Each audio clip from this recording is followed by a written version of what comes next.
Bismillahirrahmanirrahim. Ila hadratin Nabiul Mustafa Rasulullah sallallahu alaihi wasallam wa ala alihi wa ashabihi wa azwajihi wa dzurriyyatihi wa ahli baitihi al-kirami, khususan ila ruh Syekh Abil Khair Syamsuddin Muhammad bin Muhammad Al-Jazari, nafa'anallahu bi awamihi. Al-Fatihah. A'udzu billahi minasy syaithanir rajim. Bismillahirrahmanirrahim. Alhamdulillahi rabbil alamin, arrahmanir rahim, maliki yaumiddin. Iyyaka na'budu wa iyyaka nasta'in. Ihdinas siratal mustaqim, siratal ladzina an'amta 'alaihim ghairil maghdubi 'alaihim waladdallin. Amin.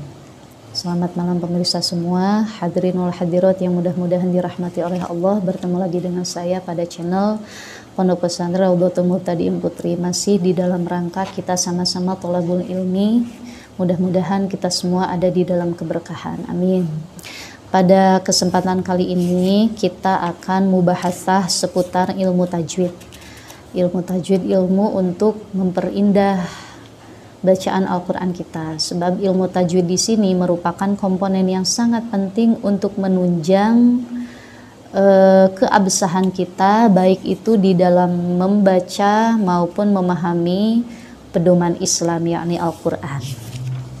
Tapi ini kita akan pertama-tama yang akan kita bahas ini yaitu seputar sifat huruf. Sifat huruf. Kenapa di sini saya memilih tema sifat huruf? Kalau soal makhraj huruf ini secara garis besar ya, secara garis besar itu rata-rata orang kalau melafalkan huruf hijaiyah dari segi makhraj ini sudah tepat. Rata-rata orang sudah tepat mengeluarkan huruf dari makhrajnya. Makhraj itu tempat keluarnya. Namun yang masih banyak kekeliruan itu biasanya di dalam melafalkan atau menerapkan sifat-sifat pada huruf hijaiyah tersebut. Sebab apa? Komposisi ilmu tajwid itu bukan hanya makhraj, tapi di sini ada juga sifat. Nah, kita terkadang itu suka ya, mungkin pernah kita mendengar ada orang membaca Quran, kita simak, kita perhatikan makhrajnya itu sebetulnya benar gitu, tapi kok kayak ada yang ganjal, kayak ada yang nggak pas. Nah, ini di mana letak salahnya? Ketika makhrajnya benar, lalu salahnya di mana? Nah, ini kalau kata salah satu guru Al-Quran saya dahulu, kejadian seperti itu biasanya berangkat dari kekeliruan orang tersebut di dalam menerapkan sifat huruf. Ya, sebab sifat huruf itu adalah penunjang sahih tidaknya makhraj yang kita terapkan pada huruf-huruf hijaiyah yang kita lafalkan. Nah, makanya di sini saya ambil tema sama-sama kita akan membahas seputar sifatil huruf. Kita langsung saja masuk ke dalam pembahasan. Bismillahirrahmanirrahim.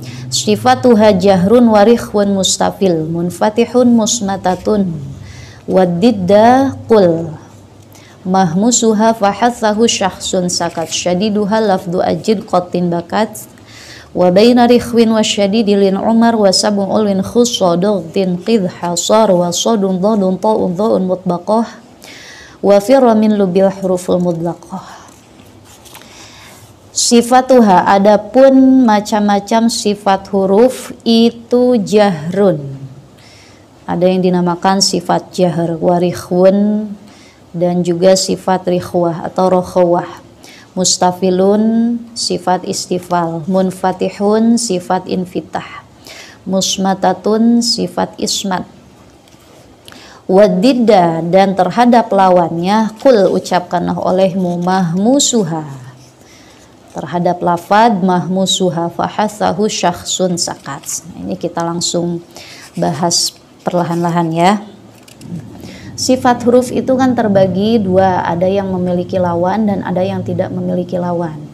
Nah, yang memiliki lawan ini jumlahnya ada 5. Berarti kan punya lawan ya, punya kebalikannya. Berarti kalau jumlahnya 5, kita jumlah dengan lawannya jadi 10. Yang pertama itu ada yang dinamakan sifat jahar, kemudian yang kedua rikhwah, ketiga istifal atau mustafil, di sini bahasanya munfatihun itu infitah, keempat musmatatun, yang kelima itu adalah ismat. Di pertama jahar, kedua rikhwah, tiga istifal, keempat infitah, kelima itu ada sifat huruf yang dinamakan ismat. Nah, lawannya apa? Lawannya jahar itu adalah hams atau mahmus. Rikhwah itu lawannya itu syiddah atau syadid. Mustafil atau istifal lawannya itu isti'la. Munfatihun itu infitah, lawan infitah itu adalah apa? Itbaq. Musmatatun. Nah, yang kelima, musmatatun itu ismat, lawan dari sifat ismat itu adalah idlaq. Kita bahas satu persatu. Yang pertama, ada sifat huruf yang dinamakan jahar. Jahar ini artinya kuat. Nah, jahar itu artinya kuat. Kenapa dinamakan jahar? Sumiyat bil jahr liquwatil i'timadi 'alaiha fi makharijiha wa liman 'in nafsi ayajriya ma'aha 'inda nutqi biha. Disebut jahar di sini yaitu sifat jahar ini merupakan sifat yang akan diterapkan terhadap huruf, di mana huruf itu ketika nanti diucapkan tidak disertai perjalanan nafas. Jadi ketika kita mengucapkan huruf-huruf jahar itu tanpa ada nafas yang keluar. Nah, itu yang dimaksud dengan sifatul huruf jahar. Nah, hurufnya, huruf-huruf yang masuk ke dalam sifat jahar itu ada 19.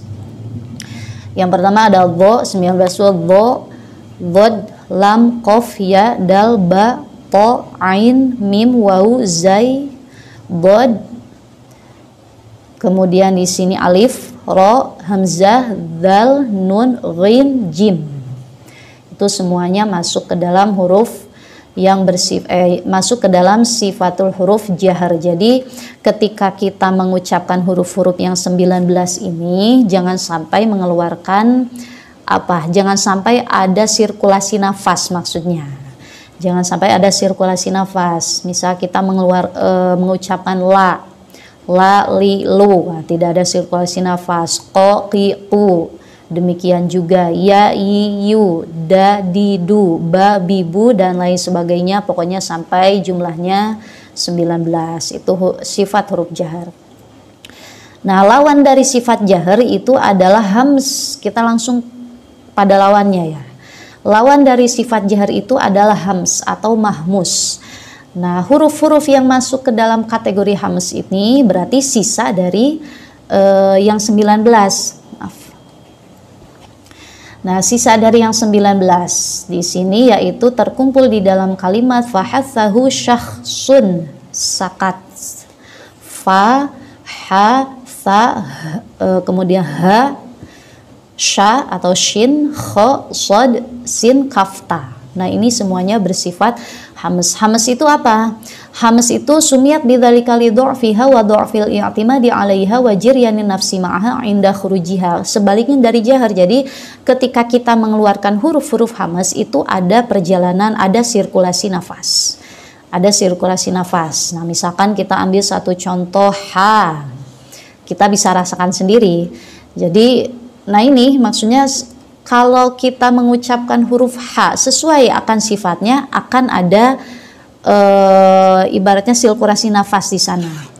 Ha, ha besar, kita suka nyebutnya H besar.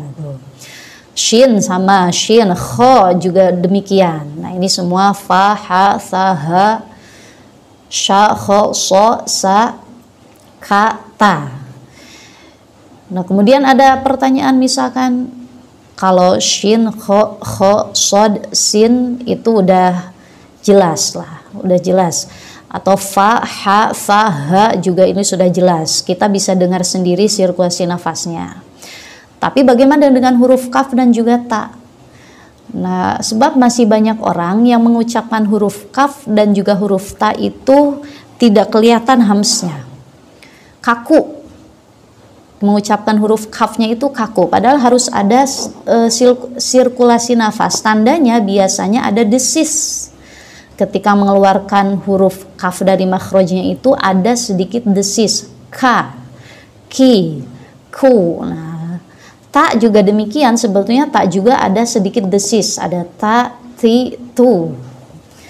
Nah, tapi masih banyak orang yang kesulitan untuk menerapkan sifat hamas pada huruf kaf dan juga huruf ta. Sulitnya itu di mana? Kadang ketika kita paksakan untuk diterapkan itu berlebihan jadinya.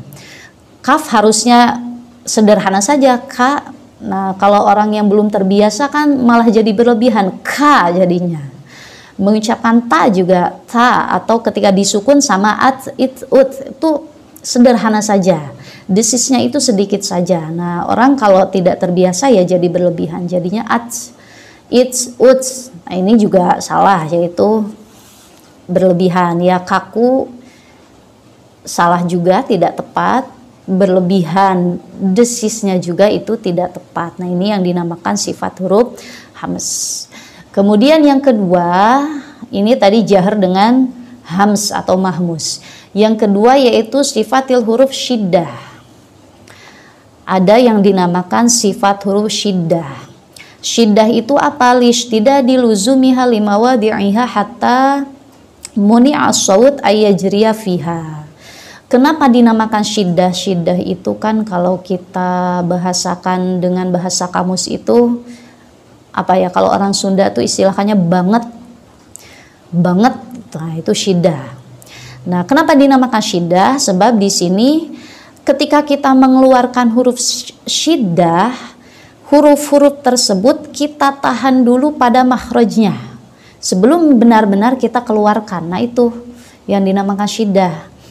Langsung contohnya ada di sini huruf syiddah itu yaitu terkumpul di dalam kalimat ajid, qotin, bakat, hamzah, jim, dal, kof, to, ba, kaf, ta. Ini semua huruf-huruf syiddah. Nah, huruf-huruf yang itu ya jim, dal, kof, to dan lain sebagainya, ini ketika mau kita ucapkan agak ditahan dulu sebentar pada makhrajnya. Sebab di sini kalau tidak kita tahan nanti keliru. Melafalkan makhrajnya juga jadi keliru. Nah, ini yang dimaksud namanya sifat huruf itu menunjang akan keabsahan makhrijul huruf yang kita terapkan pada huruf-huruf hijaiyah. Nah, jadi itu yang dinamakan oleh syiddah, ya, hurufnya itu ditahan dulu sebab karakteristik dari huruf-huruf syiddah ini kuat. Karakternya makhrajnya itu kuat, makanya kalau tidak kita tahan nanti ketika kita ucapkan itu kurang tepat. Itu syiddah. Nah, lawan dari syiddah itu ada yang dinamakan yaitu rikhwah. Lawan dari syiddah itu yaitu rikhwah.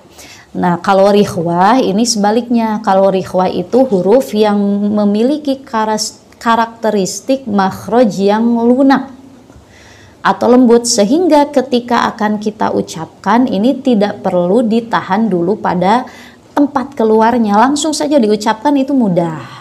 Itu yang dinamakan sifat huruf rikhwah. Berarti selain dari huruf-huruf yang masuk syiddah tadi, misalkan huruf yang tidak masuk syiddah, sin, zai. Kita mau mengucapkan sin, sa, sisu itu kan mudah. Tidak perlu ditahan dulu di gigi misalkan kan tidak. Tidak perlu ditahan dulu di lidahnya juga tidak. Dibaca aja langsung sa, sisu. Za sama za, zizu juga langsung kita ucapkan. Nah, sebab karakter hurufnya ini lunak atau lembut. Nah, ini yang dimaksud dengan sifatil huruf rikhwah yang merupakan lawan dari sifat syiddah. Nah, ini baru dua ya. Baru dua sifat yang kita bahas, yaitu apa tadi? Jahar beserta pasangannya atau lawannya, ya pasangan ya lawan yaitu hamas. Syiddah beserta pasangannya yaitu rikhwah. Nanti masih ada yang dinamakan isti'la dengan istifal, kemudian juga itbaq dengan infitah, dan yang terakhir ada yang dinamakan idlaq dengan ismat. Insya Allah akan kita bahas pada lain kesempatan. Wallahu a'lam bishawab. Bi barakati amil Qur'ani. Al-Fatihah. A'udzu billahi minasyaitonir rajim. Bismillahirrahmanirrahim. Alhamdulillahi rabbil alamin arrahmanir rahim maliki yaumiddin. Iyyaka na'budu wa iyyaka nasta'in ihdinas siratal mustaqim siratal ladzina an'amta 'alaihim ghairil maghdubi 'alaihim waladdallin.